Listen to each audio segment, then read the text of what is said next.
pencalonan para kandidat itu disertai dengan kontroversi.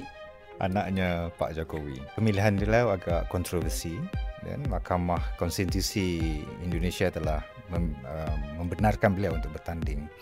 Kalau melihat di Indonesia, umur pengundi adalah 17 tahun. Nah, di TikTok sendiri juga katanya banyak beredar info-info yang sudah whitewashing masa lalunya Prabowo ya. Jadi Prabowo yang dicitrakan sebagai. Selamat datang ke satu lagi episod podcast Notapis Berita Harian. Bersama saya, hos anda, Nur Adila Mahbub. Dan hari ini saya disertai oleh co-host Encik Nizam Ismail yang merupakan editor bersekutu di Berita Harian. Apa khabar Nizam? Khabar baik dan terima kasih. Okey Nizam, dalam episod khas Notapis kali ini, kita akan membincangkan tentang pilihan raya Indonesia di negara jiran kita. Dan kita mempunyai 3 tetamu yang akan mengongsi pandangan mereka tentang topik ini. Dan bersama kami hari ini ialah Dr. Mustafa Izzuddin yang merupakan penganalisis kanan ehwal antarabangsa di Solaris Strategis Singapura, dan beliau juga merupakan pensyarah kanan di Universiti Nasional Singapura. Dan seorang lagi tetamu kami ialah Dr. Pradana Boy Zulian. Beliau ialah Ketua Pusat Pengajian Islam dan Falsafah Universiti Muhammadiyah di Malang, Indonesia. Ya, Dr. Pradana. Ya. Juga bersama kami ialah koresponden Berita Harian di Jakarta, Ismira Lutfia Tisna Librata yang menyertai kami menerusi Zoom.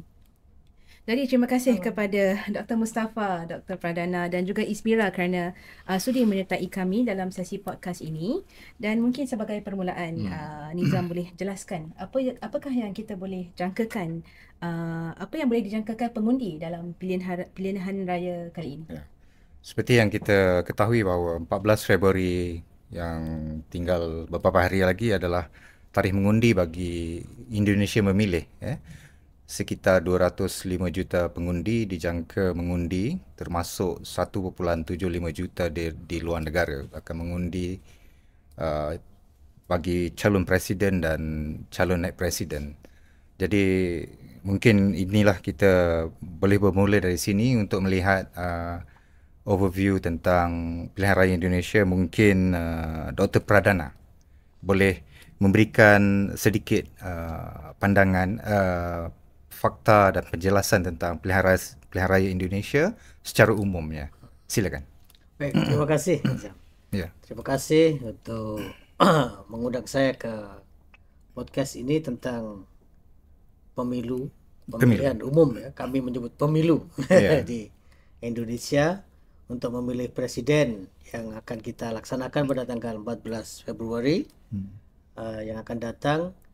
Jadi ini antara pemilu yang menurut saya menarik untuk diikuti oleh karena ada hal-hal yang luar biasa terjadi berkaitan dengan pencalonan misalnya. Pencalonan para kandidat itu disertai dengan kontroversi. Yang antara lain kontroversi itu adalah berkaitan dengan undang-undang persyaratan usia minimal dan seterusnya yang pada akhirnya kita lihat. Tapi di luar soal itu, ini juga menunjukkan ada pertarungan ideologi. Ya, saya kira sangat terang di setiap pemilihan umum di Indonesia itu selalu ada pertarungan ideologi. Yang secara umumnya bisa kita lihat ideologi Islam dan ideologi nasionalis. Tapi di dalam ideologi Islam sendiri pun boleh kita sebut ada ideologi, katakanlah terlepas kita setuju apa tidak dengan istilah tersebut, ada Islamis atau juga ada kelompok yang moderate. Yang ini bukan semata-mata persoalan agama tapi juga pandangan atau orientasi agama yang dianut oleh masyarakat Indonesia itu nanti juga menentukan calon mana yang akan dipilih. Jadi ada peran yang sangat penting dalam ideologi itu turut memenangkan atau dalam menentukan pilihan itu. Nah, kalau kita lihat secara umum 3 pasangan, nomor 1 orang menyebut itu sebagai pasangan yang uh, mempersatukan kelompok modernis dan tradisionalis misalnya, karena Anies Baswedan dianggap sebagai bagian dari kelompok Islam modernis, sementara Muhaimin Iskandar adalah kelompok tradisionalis dari Nahdlatul Ulama. Kita setuju apa tidak, tapi istilah itu muncul ya. Kemudian yang kedua, secara ideologi itu nasionalis, tapi yang menarik adalah karena ini disokong oleh the ruling rulers. The ruling, jadi ada banyak hal yang di situ. Kemudian yang ketiga, sebenarnya punya ideologi yang kurang lebih sama dengan nomor 2, tapi mungkin karena practical reason akhirnya kemudian terpecah. Jadi pada dasarnya 2 dan 3 itu kurang lebih berasal dari satu ideologi yang sama. Satu berasal dari ideologi yang sedikit berbeda dengan 2 dan 3. Okey, kalau Begitu. saya boleh bawa kepada konteks Singapura, Ya. mungkin Dr. Mustafa boleh jelaskan sejauh manakah keputusan pemilu ini akan penting bagi Singapura, dan apakah potensi implikasinya dari segi hubungan dua hala dan hubungan serantau? Saya rasa pilihan raya Indonesia, Presiden Indonesia ini amat penting untuk Singapura. Kerana faktor pertama ialah Singapura dan Indonesia adalah jiran yang berhampiran. Dan hubungan dua hala antara Indonesia dan Singapura amat erat dan kukuh. Perdagangan dan pelaburan antara Indonesia dan Singapura juga merupakan satu faktor di mana Singapura lihat pilihan Presiden Indonesia ini agak penting untuk mengekalkan hubungan dua hala antara Indonesia dan Singapura. Bagi Singapura, kestabilan politik di Indonesia amat penting. Dan kestabilan politik itu merupakan asas atau penting untuk pertumbuhan ekonomi. Itu betul untuk Indonesia, juga betul untuk Singapura. So bagi Singapura, kalau Indonesia stabil, itu akan mengekalkan atau mengukuhkan lagi hubungan dua hala antara Indonesia dan Singapura. Saya juga lihat yang pilihan raya ini untuk Singapura adalah peranan penting yang dimainkan oleh Indonesia di rantau Tenggara, Southeast Asia, dan organisasi ASEAN. Indonesia adalah satu negara yang kami lihat pimpinannya, dan itu pimpinannya amat penting untuk memastikan rantau Tenggara ini stabil, aman damai dan selamat. So bagi Singapura ialah pilihan raya ini amat penting. Baik. Mungkin soalan seterusnya untuk Ismira. Ismira, seperti yang dilihat dalam survei indikator di Indonesia sekarang, dapatan terbaru menunjukkan bahawa Prabowo telah meningkat indikator dari 47% kepada 50% indikatornya. Jadi bagaimana Ismira melihat keadaan ini? Adakah ramalan Ismira sendiri akan melihat Prabowo dan Gibran mengatasi 50% undi atau bagaimana? Silakan. Oke, ya surveinya survei beberapa survei akhir-akhir ini memang menunjukkan bahwa Prabowo dan Gibran sudah lebih dari 50% ya. Tapi apakah survei-survei tersebut bisa dipercaya atau ya trustworthy? Ya itu kembali kepada penilaian masing-masing juga, karena kadang survei dan apa yang terjadi di lapangan juga berbeda. Tapi yang kita dengar juga di lapangan terjadi banyak pemaksaan untuk memilih salah satu pasangan calon tertentu. Terus kalau yang dilihat dari foto-foto yang beredar atau footage di media sosial, dan mengenai banyaknya orang yang datang ke ke kampanye, terus jumlah massa yang datang, dan dinamika yang beredar, itu kadang-kadang menunjukkan berbeda, tapi ya pada akhirnya itu semua akan berujung di kotak suara nanti ya pada saat kita memilih di 14 Februari. Dan apa yang terjadi di pagi harinya, apakah ada serangan fajar, dan usaha last minute yang usaha yang terjadi di di waktu-waktu terakhir, untuk menunjukkan ya, untuk berusaha meningkatkan jumlah suara yang nantinya akan memilih tanggal 14 Februari. Jadi menurut saya sih, walaupun surveinya menunjukkan sudah lebih dari 50% untuk nomor 2 ya, tapi semua masih bisa, segala kemungkinan masih bisa terjadi. Okey. Mungkin antara pelbagai provinsi di Indonesia, mengapakah Jawa Timur dianggap sebagai satu penentu utama bagi pemilu? Mungkin Dr. Pradana boleh menjawab soalan ini. Ya, saya kebetulan dari Jawa Timur. Dari Malang. Malang itu second biggest city di Jawa Timur.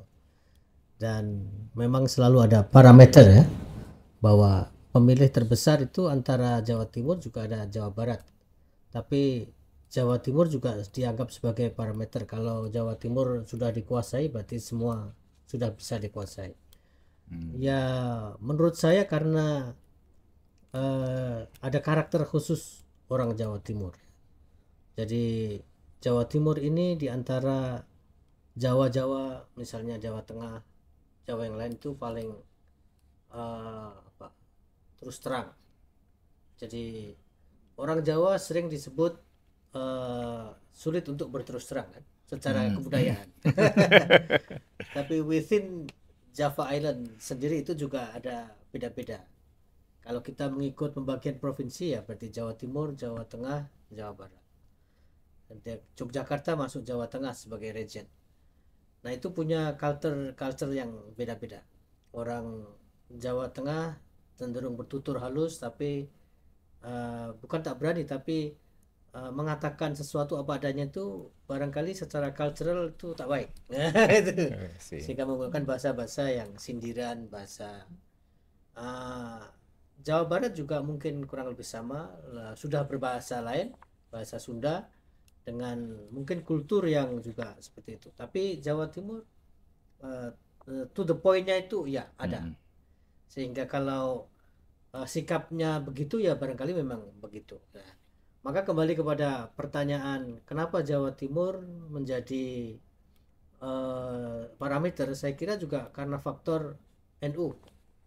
Jadi pemilu di Indonesia ini saya kira tidak bisa lepas dari faktor Nahdlatul Ulama, dan masa terbesar Nahdlatul Ulama itu ya di Jawa Timur, saya kira, karena memang NU lahir di Jawa Timur dan kita lihat tokoh-tokoh NU juga banyak dari sana, sehingga kalau suara NU sudah bisa diambil maka sebenarnya salah satu kunci pemilu, kemenangan pemilu bisa dilihat. Nah, itu yang bisa saya lihat lah. Gitu.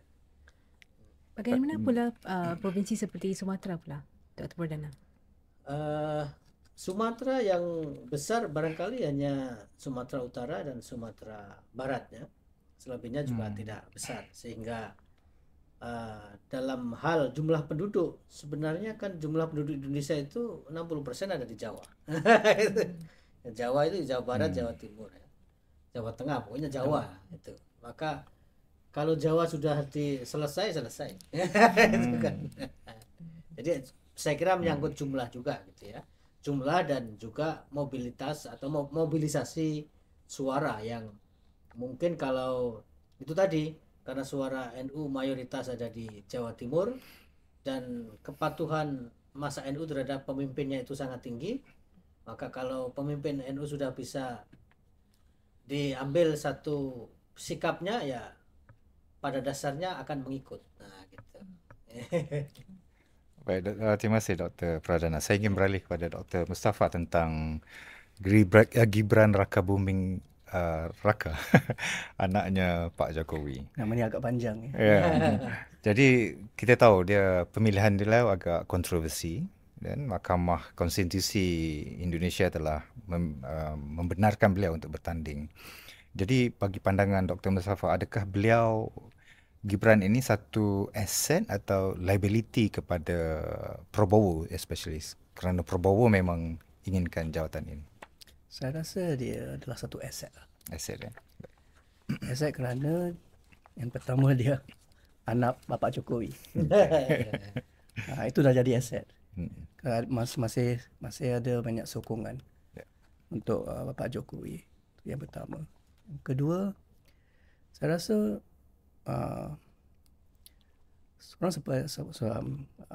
anak Jokowi ini untuk dia yang penting ialah untuk mendapat sebanyak yang boleh undian belia. The youth vote. Itu akan merupakan satu faktor yang penting yang akan menentukan keputusan pilihan raya. So, kalau melihat di Indonesia, umur pengundi adalah 17 tahun. Dan itu kalau dibandingkan negara lain, rendah. Tak boleh direndahkan lagi kalau pengundi itu atau kalau individu itu berumah tangga dan ada kad ID. Oleh itu 16 tahun boleh mengundi. Oleh kerana usia pengundi amat rendah di Indonesia, undian belia di Indonesia akan menentukan keputusan pilihan raya. So oleh kerana itu peranan yang akan dimainkan oleh anak Jokowi agak penting untuk Prabowo menang pilihan raya ini. Yang ketiga untuk saya ialah bagaimana anak Jokowi ini, apa nama dia? Gibran. Yeah. Gibran ini boleh menggunakan media sosial untuk berhubung dan boleh berbincang isu yang dekat dengan hati belia di Indonesia. Itu pun peranan yang boleh dimainkan oleh anak Jokowi. Saya juga lihat bahawa kalau calon presiden ini serius untuk menang pilihan raya ini, beliau harus mendapat sebanyak yang boleh undian di tengah atau the middle ground vote. Dan itu yang satu faktor. Yang faktor yang kedua juga yang dikatakan tentang Jawa. Jawa tu ada Jawa Tengah, Jawa Timur, Jawa Barat. So ada heterogeneity di Jawa. Ada pelbagai budaya di Jawa. So kalau calon yang dikatakan tadi, kalau calon presiden nak serius nak menang pilihan presiden ini, harus mendapat sebanyak yang boleh undian dari rantau Jawa. Saya juga, pandangan saya juga ialah faktor yang telah dikatakan tadi, faktor domestik. Isu-isu yang seperti kos sara hidup, isu tentang pekerjaan, gaji, isu tentang Islam juga. So ini semua isu domestik yang akan ditengahkan, akan diutamakan dalam pilihan raya ini, dan itu akan juga menentukan bagaimana pengundi itu akan yang mana calon rakyat Indonesia akan menyokong dan mengundi. Terima kasih Datuk Mustafa. Mungkin soalan seterusnya saya kepada Ismira pula mengenai sokongan terhadap seorang lagi calon, iaitu Pak Anies ya. Adakah beliau dijangka mendapat sokongan daripada golongan pertengahan ataupun middle class? Sepertinya kalau Anies memang populer di kalangan kelas menengah ya, tapi kembali lagi jumlah pemilih Indonesia kebanyakan di kalangan kelas menengah ke bawah, dan kelas menengah ke bawah ini yang masih banyak bisa di let's say, bisa di kurang lebih diancam gitu ya, atau dimanipulasi suaranya, atau ditakut-takuti bahwa misalnya program bantuan sosial akan berhenti kalau misalnya presidennya nanti bukan Prabowo gitu. Padahal bantuan sosial itu kan program pemerintah, jadi siapapun presidennya nanti bantuan sosial akan tetap berjalan. Tapi karena mereka ini kalangan menengah ke bawah yang bergantung juga pada bantuan sosial, dikatakan seperti itu, jadi mungkin ada ketakutan bagi mereka kalau mereka nggak milih Prabowo dan Prabowo bukan presiden nantinya, bantuan sosialnya akan berhenti. Nah, tapi mereka bukan kalangan yang bisa memilih kritis dan mungkin nggak tahu juga, nggak terlalu peduli juga dengan latar belakangnya Prabowo dulu seperti apa, atau bagaimana Gibran bisa uh, uh, bisa mendapatkan kesempatan untuk bisa menjadi calon wakil presiden dengan keputusan Mahkamah Konstitusi yang kontroversial itu. Buat mereka hal-hal seperti itu kan tidak terlalu penting. Yang penting bagi mereka adalah bagaimana bansos, misalnya salah satunya misalnya bantuan sosial tetap berjalan, dan ya hal-hal yang seperti itu. Nah, kalau kelas menengah ya mungkin kita masih bisa berpikir segala kejanggalan yang terjadi dalam proses pemilu sampai sejauh ini, dan bagaimana implikasinya nanti ke depan kalau misalnya Prabowo dengan usia yang sudah 72 tahun dan kondisi kesehatannya akhir-akhir ini kelihatan juga menurun. Ya God forbid misalnya dalam 5 tahun terjadi sesuatu sama dia dan nanti Gibran yang akan menjadi presiden. Ya itu sesuatu yang mungkin bagi untuk beberapa kalangan prospek yang kurang menyenangkan ya. Yang bisa saya lihat dari debat kemarin terakhir debat calon presiden terakhir kemarin di Jakarta Convention Center hari Minggu, ketika masing-masing pasangan calon presiden dan calon wakil presiden itu keluar dari ruang debat, lalu mereka memberikan press statement kepada wartawan yang menunggu. Sambutan yang paling meriah ya terjadi ketika Anies yang keluar gitu ya. Mungkin juga di sisi lain Anies lebih accommodating juga ya terhadap wartawan. Tapi waktu yang pertama keluar adalah Prabowo, dan ya Prabowo pada saat itu memberikan pernyataan meminta maaf kepada KPU, kepada pasangan nomor 1, pasangan nomor 3, sedikit merendah dibanding strategi yang berbeda dibandingkan sebelum-sebelumnya. Dan habis itu diminta tanya jawab, tidak ada tanya jawab, diajak foto, dia menolak untuk foto, jadi langsung keluar. Sudah itu yang kedua keluar adalah Ganjar dan Mahfud. Ya, dinamikanya lumayan, ada sedikit tanya jawab, Ganjar mau foto bareng sama wartawan, mau sedikit selfie, lalu Ganjar keluar. Yang paling meriah ketika Anies dan Muhaimin keluar terakhir gitu, dan sambutannya memang lebih rame ya. Tapi ya itu kan hanya gambaran sedikit aja dari wartawan yang ada pada saat itu, dan saya nggak tahu juga apakah itu bisa dikatakan merepresentasikan kalangan kelas menengah. Baik, terima kasih Sumira. Saya ingin kepada Dr. Pradana tentang Megawati Soekarnoputri, bagaimana peranan beliau sebelum ini bila Jokowi di bawah PDIP, Jokowi mampu untuk menjadi presiden atas tiket PDIP, di atas tiket Megawati selama 2 penggal. Jadi bagaimana pula Ganjar Pranowo potensinya kali ini di bawah tiket PDIP Megawati?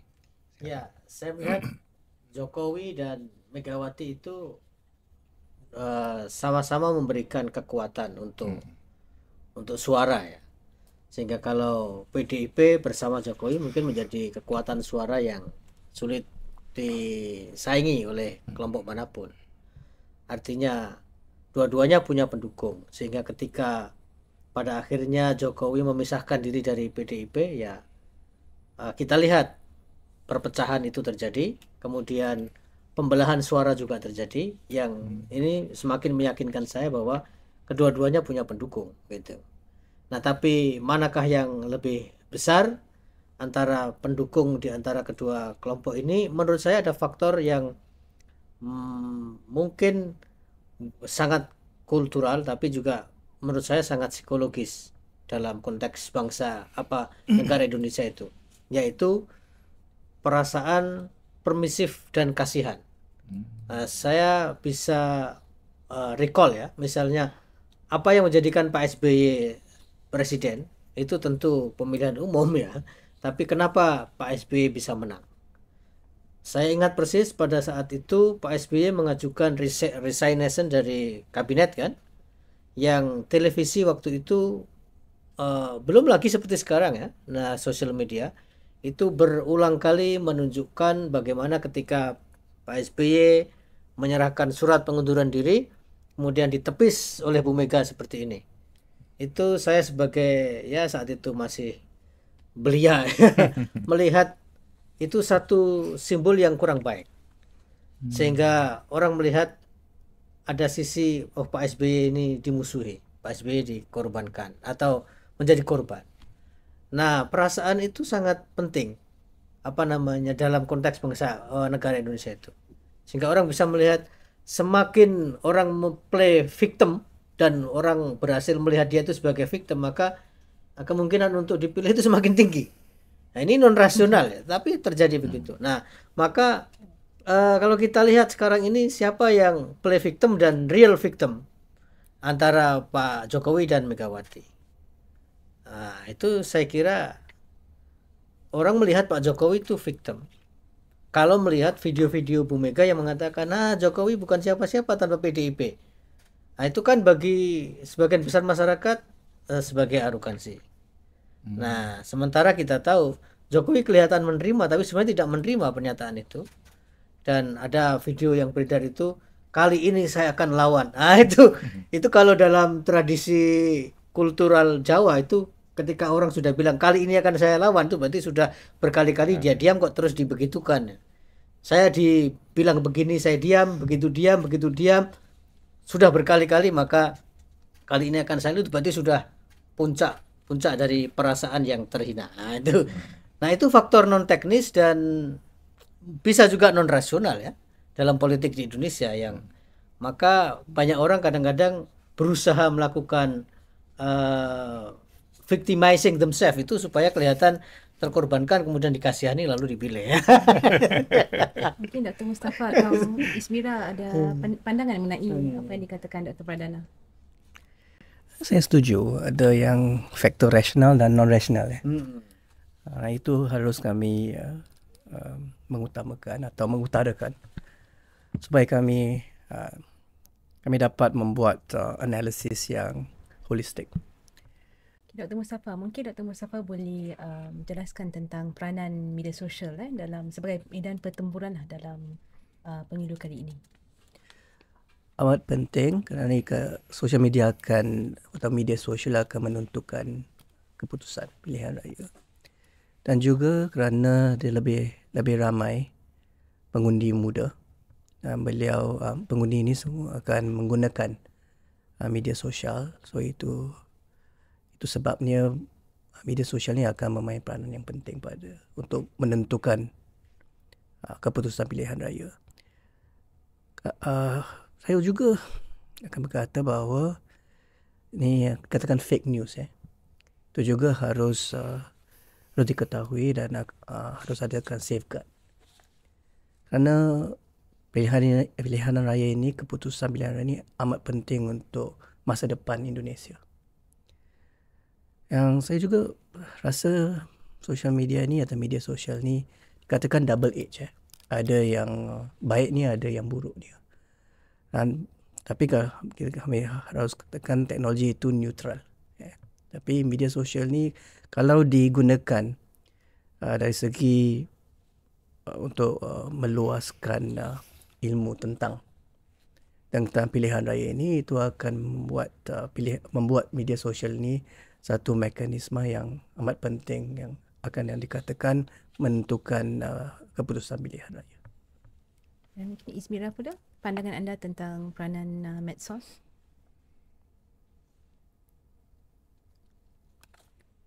Okay, wait. I think we can't hear you. Oh, sorry, you're muted. Oke. Okay. Oke, ya, kalau untuk sekarang sepertinya pertarungan di media sosial yang terbesar adalah di TikTok, karena sebagian besar pemilih yang muda, terutama yang pemilih pertama, ada di TikTok. Nah, sayangnya saya tidak ada di TikTok, jadi saya kurang paham bagaimana yang terjadi di TikTok. Tapi rata-rata analisis semua mengatakan seperti itu. Dan nah, banyak di TikTok sendiri juga katanya banyak beredar info-info yang sudah whitewashing masa lalunya Prabowo ya. Jadi Prabowo yang dicitrakan sebagai bapak-bapak tua yang lucu dan gemes itu terus dibikin kata barunya gemoy. Gemoy adalah slang dari gemes adalah cute gitu. Jadi Prabowo yang dicitrakan sebagai kakek-kakek yang lucu dan menggemaskan gitu. Lalu dibikin AI gambar artificial intelligence-nya yang ya itu yang jadi sepertinya dia lucu dan menggemaskan. Ya padahal kalau dilihat aslinya apalagi kalau dia lagi keluar emosinya ya itu jauh dari lucu dan menggemaskan. Nah, kalau di Twitter sendiri atau di X ya sekarang, kalau di X ya sayangnya X itu lebih seperti echo chambers ya. Jadi kalau misalnya kita sudah kebetulan ada di jalurnya salah satu pemilih, akhirnya kan suara yang keluar sesuai algoritmanya, yang keluar adalah sesuai yang minat kita. Misalnya minat kita adalah di pasangan 02, echo chamber yang keluar berdasarkan algoritma seolah-olah di X itu rame dengan pendukungnya 02, atau juga kalau misalnya kita 01 ya Anies gitu. Nanti echo chambernya yang keluar berdasarkan algoritma adalah suara-suara yang mendukung Anies. Jadi kadang-kadang itu bisa membuat pemilih itu jadi kurang aware juga bahwa ya battle utamanya adalah bukan di media sosial atau di X gitu ya. Tapi saya nggak tahu juga sekarang bagaimana dengan Facebook, karena Facebook kan kalau sesuai demografinya penggunanya lebih banyak yang usianya lebih tua ya dibandingkan media sosial Twitter, X atau TikTok. Nah, jadi itu mungkin sudah berbeda lagi di battleground-nya untuk tiap media sosial sesuai demografi umurnya pemakainya dari media sosial ini. Okey, sebelum kita mengakhiri perbincangan ini, mungkin saya boleh minta ahli panel kita untuk mungkin rumuskan perbincangan hari ini dan apakah hujah yang penting lah dari sesi hari ini. Dr. Mustafa mungkin. Pilihan raya Indonesia ini menarik, tapi kita juga boleh lihat bahawa pertandingan ni akan sengit pertandingan ni. Atau pilihan raya ini akan adalah satu pilihan raya yang amat menarik yang dikatakan dan juga akan sengit. Saya juga rasa bahawa pilihan raya Indonesia ini akan menunjukkan calon-calon yang ada di Indonesia yang boleh menjadi presiden Indonesia. Saya rasa bagaimana undi ini akan dilakukan, bagaimana pengundi akan menyokong, ia akan mungkin kerana faktor yang pelbagai. Isu-isu yang domestik, mungkin isu luar negeri juga, tapi kebanyakannya isu domestik yang akan menentukan bagaimana rakyat Indonesia akan menyokong dan mengundi dalam pilihan raya ini. Saya juga rasa bahawa Gibran atau anak Jokowi, beliau harus mencipta identiti sendiri. Itu juga satu faktor yang penting. Kami juga lihat bahawa Prabowo, tinjauan yang telah dilakukan dan bukti anekdotal bahawa Pak Prabowo adalah frontrunner lah, yang akan memenangi pilihan raya ini. Tapi kita juga boleh lihat bahawa Pak Anies merupakan wildcard yang mungkin memenangi pilihan raya ini. Tapi pada masa sekarang kami lihat Pak Prabowo akan memenangi pilihan raya ini. Tapi dalam politik ini anything is possible. Dan akhirnya saya akan menyatakan bahawa ini adalah pilihan raya bukan sahaja penting untuk Indonesia tapi juga untuk Asia Tenggara dan juga globally juga di peringkat antarabangsa. Indonesia ada hasrat untuk menjadi negara yang aktif di peringkat antarabangsa dan boleh dikatakan dalam bahasa Inggeris untuk menjadi middle power with Islamic characteristics. Dan untuk menjadi kalau untuk menjadi middle power ini harus ada kestabilan politik domestically.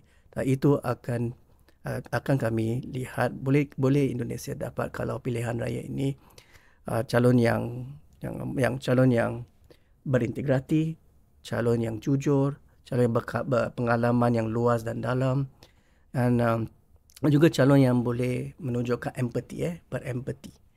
Dan calon ini kalau boleh menang pilihan raya ini, itu akan menunjukkan bahawa Indonesia sudah mature politically dan juga akan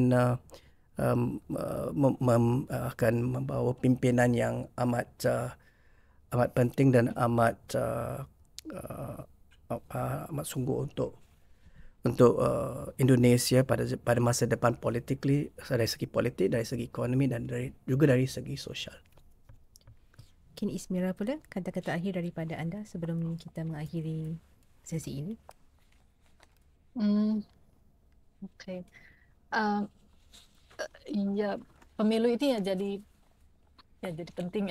Setiap pemilu is penting, tapi karena mungkin ini adalah akhir dari masa pemerintahan Jokowi yang sudah 2 periode, sudah 10 tahun. Jadi ini akan menjadi pergantian era baru. Nah, era barunya ini seperti apa? Apakah era barunya yang menjadi penyambung dari legasinya Jokowi dengan kalau misalnya nanti Prabowo yang menang, atau era baru yang sedikit berbeda kalau misalnya nanti Ganjar atau Anies yang menang.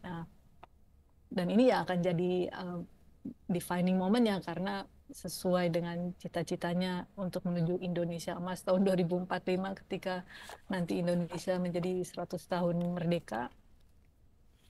Dan bagaimana ini bonus demografinya anak muda yang jumlahnya lebih besar dari orang-orang usia saya dan yang lebih tua dari saya. Ya, apakah benar Indonesia nantinya bisa benar-benar mengambil manfaat atau dapat bonus dari demografi yang masih muda ini, atau ya justru mereka yang muda-muda ini akan menjadi beban karena misalnya nanti tidak ada lapangan pekerjaan yang cukup, atau kondisi kesehatannya yang kurang bagus sehingga kurang bisa produktif karena masalah kesehatan masih menjadi masalah besar, dan juga layanan kesehatan juga masih sangat kurang. Nah, hal-hal itu yang mestinya nanti akan menjadi ya ini defining moment-nya dengan presiden berikutnya. Dan masalah unemployment ini yang akan menjadi masalah besar juga dengan bonus demografi yang sangat besar, penduduk yang muda, apakah nantinya akan tercipta banyak lapangan pekerjaan. Yang pastinya saat ini sudah terlihat jelas adalah lapangan pekerjaan memang ternyata sangat kurang, karena ternyata presidennya pun harus mengubah sedikit peraturan untuk mendapatkan pekerjaan untuk anaknya. Okey, yang pasti bahang pilihan raya semakin dirasakan di Indonesia, dan perkembangan dan keputusannya bukan saja akan diikuti oleh rakyat Indonesia, bahkan kami di Singapura juga dan di serantau ini. Oleh itu, terima kasih saya ucapkan kepada Dr. Mustafa, Dr. Pradana dan Ismira kerana sudi menyertai saya dan Nizam dalam episod khas Notapis ini. Jumpa anda lagi dalam podcast seterusnya. Terima kasih. Terima kasih. Terima kasih.